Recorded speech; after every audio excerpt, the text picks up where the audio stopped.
Pernah kepikiran nggak gimana ceritanya nubuat-nubuat kuno itu bisa nyambung sama geopolitik zaman sekarang? Nah, kali ini kita bakal coba bedah salah satu pandangan dunia yang jujur aja cukup menarik dan kompleks soal perang besar yang katanya bakal terjadi antara timur dan barat. Oke, kita langsung aja ya. Ada satu klaim yang, wow, cukup berani nih. Katanya, perang besar antara timur dan barat yang sering disebut-sebut dalam nubuat itu ternyata bukan lagi soal nanti atau suatu saat. Menurut pandangan ini, perang itu ya sudah dimulai sekarang. Terus, apa dong pemicunya? Nah, di bagian pertama ini, kita bakal coba lihat nubuat utama di balik semua ini dan peristiwa spesifik apa sih yang dianggap sebagai gong dimulainya perang ini? Nah, inti dari semua ini adalah konsep yang disebut malhama. Ini istilah dalam eskatologi Islam untuk perang besar di akhir zaman. Menurut pandangan yang kita bahas ini, nubuatnya itu spesifik banget loh. Katanya, perang ini akan diawali dari utara Suriah. Jadi bisa bayangin kan, pas ada serangan militer Turki di sana, bagi penganut pandangan ini, itu bukan lagi sekedar konflik regional biasa. Buat mereka itu adalah tanda, lonceng pembuka perang akhir zaman sudah dibunyikan.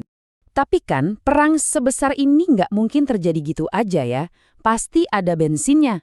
Nah, di bagian kedua ini, kita akan lihat gimana perpecahan internal di dunia muslim, khususnya antara Sunni dan Syiah, dilihat sebagai bahan bakar utama untuk menyulut api konflik yang jauh lebih besar. Kalau kita ngomongin perpecahan Sunni Syiah, kelihatannya kan rumit banget ya, sejarahnya panjang. Tapi menurut pandangan ini, semuanya bisa ditarik ke satu titik. Satu pertanyaan mendasar, siapa penerus sah Nabi Muhammad? Apakah Abu Bakar, seperti keyakinan Sunni, atau seharusnya Ali dari keluarga Nabi, seperti keyakinan Syiah? Nah, menurut sumber ini, titik inilah akar dari segalanya. Yang menarik, perpecahan yang udah ratusan tahun ini, ternyata diyakini nggak akan selamanya. Ada nubuat tentang kedatangan Imam Mahdi, yang katanya bakal menyelesaikan perdebatan soal suksesi ini untuk selamanya. Dan kalau itu terjadi ya, label Sunni dan Syiah jadi nggak relevan lagi. Umat Muslim akan kembali jadi satu. Oke, pertanyaannya, gimana caranya menyulut api perang ini? Nah, menurut teori ini, ada skenario semacam jebakan. Bayangin gini, langkah pertama, Iran diprovokasi dengan serangan kecil. Tujuannya, bikin Iran terpancing untuk balas dendam secara gegabah, mungkin dengan merebut target gampang, kayak Bahrain. Nah, balasan dari Iran inilah yang kemudian akan dipakai sebagai justifikasi untuk menyulut perang saudara Sunni Syiah di seluruh kawasan. Sebuah skenario yang cukup terperinci ya. Oke, sekarang kita geser fokusnya dari regional ke panggung global. Dan disinilah ceritanya jadi makin seru. Istilah Romawi yang disebut dalam nubuat ini ternyata bukan cuma satu.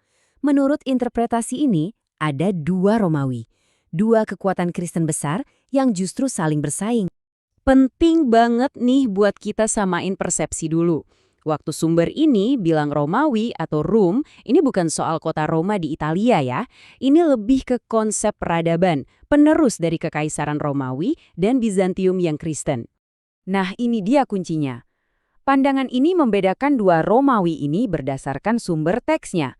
Ada Romawi versi Quran yang diidentifikasi sebagai Kristen Ortodoks Timur, yang pewarisnya sekarang adalah Rusia. Lalu ada Romawi versi hadis yang diidentifikasi sebagai Kristen Barat, alias Barat atau NATO. Kenapa ini penting banget? Karena menurut tafsir ini, nasib dan peran kedua Romawi ini di akhir zaman bakal beda total. Dan kalau kita telusuri akarnya, perpecahan dua Romawi ini ditarik jauh ke belakang, ke peristiwa skisma besar di tahun 1054. Pemicunya, percaya atau enggak, adalah perubahan satu kata dalam kredo, soal apakah Roh Kudus itu berasal dari Bapa saja atau dari Bapa dan Anak. Gara-gara perdebatan teologis yang udah ribuan tahun inilah, menurut pandangan ini, lahir dua blok peradaban yang sekarang kita lihat saling berhadapan. Implikasinya dari interpretasi ini, wah, besar sekali.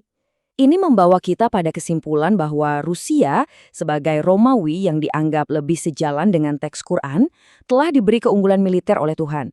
Bukan sembarang keunggulan, tapi spesifik di teknologi misil hipersonik yang katanya nggak bisa disaingi Barat. Jadi, ini bukan lagi soal perlombaan senjata biasa, tapi semacam takdir ilahi untuk melakukan skakmat strategis terhadap Barat. Oke, jadi semua kepingan puzzle ini mengarah kemana sebenarnya? Di bagian terakhir ini, kita akan lihat endgame-nya. Apa sih tujuan akhir dari semua konflik dan nubuat ini? Apa hasil yang sebetulnya diinginkan dari perang besar ini? Dan ternyata, babak akhirnya ini bukan cuma soal siapa yang menang perang. Menurut pandangan ini, tujuannya jauh lebih dari itu. Tujuannya adalah kehancuran total peradaban barat modern. Titik. Mengakhiri dominasi global mereka untuk selamanya. Untuk bisa ngerti logika di baliknya, kita diajak untuk melihat sejarah modern ini kayak sebuah drama 3 babak. Babak pertama itu era dominasi Inggris yang disebut Pax Britannica. Lalu masuk babak kedua, era dominasi Amerika, Pax Americana. Dan babak ketiga yang menurut teori ini sedang direncanakan adalah tatanan dunia baru yang disebut Pax Judaica. Nah, ini dia poin kuncinya. Dalam kerangka berpikir ini, kehancuran Barat itu bukan tujuan akhirnya, tapi sebuah langkah yang harus terjadi. Kenapa? Karena Pax Americana harus disingkirkan dulu untuk membuka jalan bagi babak ketiga tadi, bangkitnya kekuatan global baru yang berpusat di Israel, yaitu Pax Judaica. Jadi, barusan kita udah sama-sama membedah satu pandangan dunia yang jujur aja sangat kompleks ya, di mana nubuat-nubuat kuno dipakai sebagai kacamata untuk membaca berita-berita yang kita lihat hari ini.